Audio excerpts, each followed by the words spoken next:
Hi everyone, hope you're doing well from wherever you're watching this channel, depending on your time zone. Now, anytime you see William Ruto and his troops landing in Western region, Nyanza region, you will always see Gachagwa accompanying Ruto, even in Rift Valley. But like when it comes to Nyanza, Gachagwa atakuwa hapo. Western utampata ako hapo. And most of their major events is always either a homecoming or interdenominational prayer event, something like that. Those are the main events they normally organize for. With this one, when you hear interdenominational something, it's a huge event for UDA or Kenya Kwanza. But surprisingly, yesterday, Ruto organized for such event. Sorry guys, we have power blackout, but we have to continue with this discussion. So I had to rearrange again to this direction so that you can see me somehow clear, just next to the window here. Now, I was talking about the event that took place in Busia County, that's Western region, where we saw William Ruto, Musalia Mudavadi, Masika Wetangula, and these are the founders of Kenya Kwanza Coalition. But Gachagwa has been always on that table. But then instead of Rigathi Gachagwa, there was Kimani Ichung'wah. And the question has been, where was Rigathi Gachagwa when Ruto was having a prayer? In fact, it's a political, a political event, huge political event in Busia County. Where was Gachagwa? Was Gachagwa so much engaged very seriously, or what was going on? That is the question on this punchline. Why was Gachagwa missing in this event? Alikuwa ametumwa mahali officially na William Ruto to present him because he's the principal advisor to the president, or what happened? That is what we want to look deep into. But before we go to that, just a quick request for those who are watching and you have not subscribed, please consider subscribing to our returning subscribers. I must say thank you so much. And again, to all our viewers, please give this video a thumbs up. Thank you so much, and back to this discussion. Now, if you check very well, you will see Gachagwa had engaged in total nothing throughout the day, apart from kuwa kanisani na mambo ya kawaida. The only place where Gachagwa was in Kiambu Golf Club, and he was launching Michael Karanja's foundation. This was happening in the evening. That means at night. Kuanzia majioni kwenda paka usiku pale. That is what he was doing. So it means throughout the day he was free. And if he had an intention of going with Ruto to Busia, then Gachagwa would have done so. That means hakuwa amepewa majukumu mengine ya kufanya. He was free, but he chose not to accompany William Ruto to Busia. The question is, why? Was Gachagwa blocked from accompanying Ruto to Busia? There can be a possibility of that. Why? Because we have seen the competing political interest among several leaders in the Mount Kenya region. The emerging of Ndindi Nyoro has been there. We have seen Kimani Ichung'wah also emerging. And Gachagwa is no longer sharing a podium with either Ndindi Nyoro or Kimani Ichung'wah in Mount Kenya region.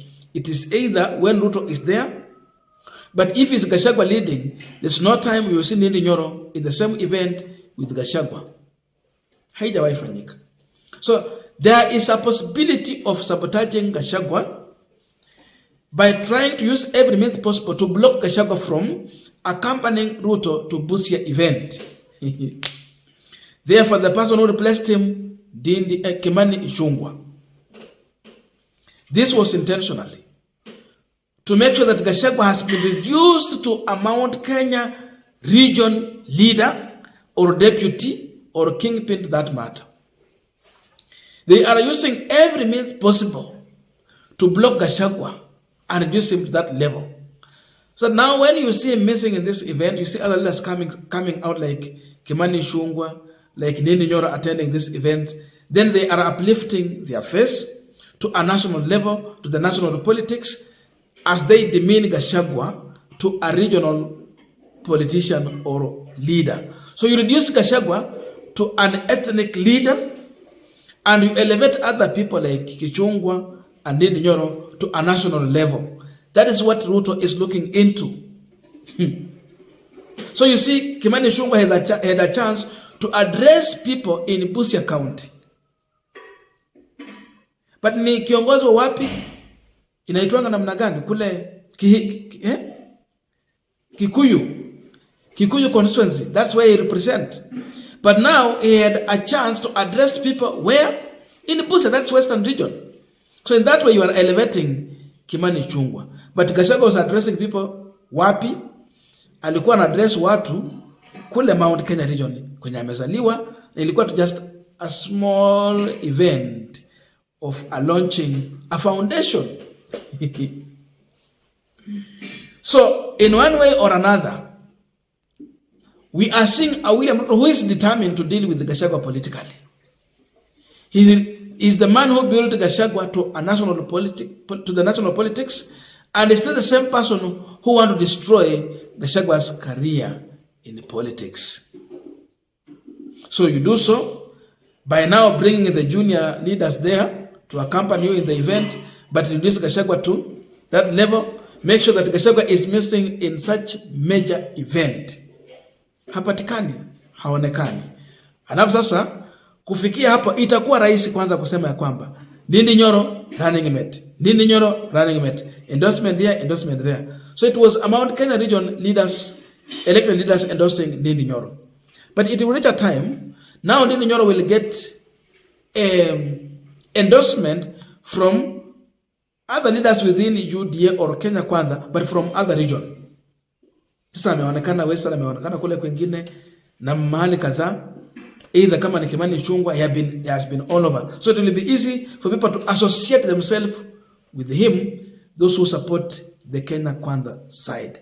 And in that way, you demean Gachagwa as you lift this other. So this is a scheme to block Gachagwa from 2032. Ilianza na viongozi kule kusema Ndindi Nyoro, 15 of them.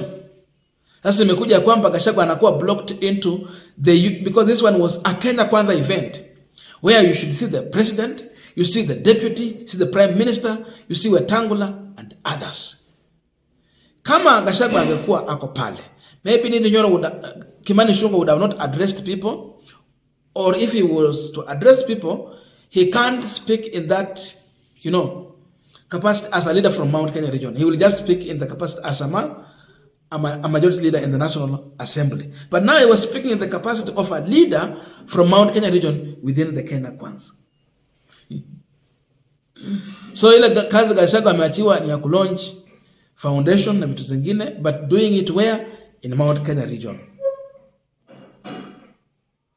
Because an interdenominational prayer function for Azimio, for Kenya Kwanza and UDA, it is huge event. This is one of the events they normally organize using a lot of money. So it is a campaign platform using the church. A place where Gachagwa cannot miss, but he missed. He missed. So mambo yanaenda hivyo. There's no any other way we can conclude this but by just confirming that Ruto is technically blocking Gachagwa as we head to the next general election.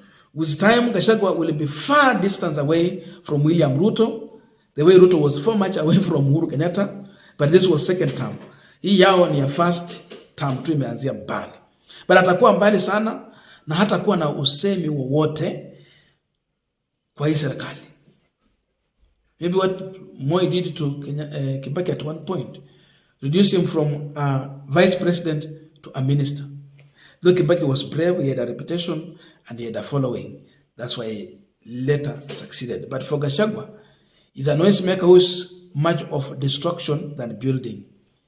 He has refused to be a figure of unity in Mount Kenya region. Instead, he's a man who is leading divisive politics in Mount Kenya region. Kwa hivyo chuma chake ki motoni. Gachagwa hana bahati. Aanza kujipanga mapema. And the only way to survive is for Gachagua to go forward and get more bold, form his own political party. Then from that political party, let him popularize for that party, have people in the party, then use it as a ladder to negotiate in the near future in either way, maybe with Azimio Coalition or Kenya Kwanza. But as long as you want to work under William Ruto, you are in UDA party. My friend, you have no say, you have no your own party. You are living at the mercy of William Ruto. Simple. Therefore, your replacement is easy. Ajua hivyo. Sasa hapo ndio sasa zimefikia. Mambo yanaharibika na kuna moto kwa Kenya Kwanza. So it is either Ndindi Nyoro will replace him as a running mate or the prime cabinet secretary, and Mudavadi will be replacing him as the vice president, not vice president, as a running mate to William Ruto, because hao watu hata kushinda kura yenye inakuja itakuwa ni muujiza. Hawatashinda labda waibe tu, na bado hata kwa hiyo kuiba ni wakati ambao Wakenya sasa nafaa wafunguke macho, wasiruhusu kitu kama hiyo. So let us talk about a running mate and the intended prime minister. Ndindi Nyoro, running mate Musalia Mudavadi. Something like that, or either way. I don't know your views, but let us meet in the comment section to continue with this discussion. Thank you so much and see you in our next video.